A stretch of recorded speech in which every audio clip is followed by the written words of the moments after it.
Pogodilo ga što ga je on izabrao za najzavidniju osobu. Vladimir Tomović je posljednji iznao svoje mišljenje o najzavidnijoj osobi u Beloj kući. On je ovu priliku iskoristio kako bi prozvao Gagija Đuganija koji je njemu dodelio titulu najzavidnije osobe u Beloj kući. Đugani nije želeo sukob, nije odgovarao Tomoviću, već je spustio glavu i samo slušao. Što se tiče Malog Reljića koji me je nominovao, upravo je kada su u pitanju žene. Što se tiče drugog čoveka, ako čovekom mogu da ga nazovem, ja ljubomoran nisam.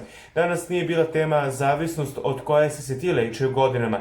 Ti se time ponosiš umjesto da se stidiš. Kada neko zapadne u teške trenutke, on treba da radom neke stvari prebrodi.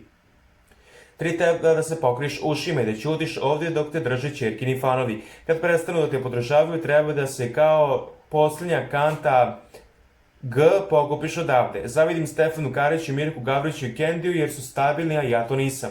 Ovdje je najzavidnija osoba Mima koja zavidi na najzavidnijem glasu koji ovdje ima Milan Petković. To dokazuju njene nominacije, izjasnio se Tomović.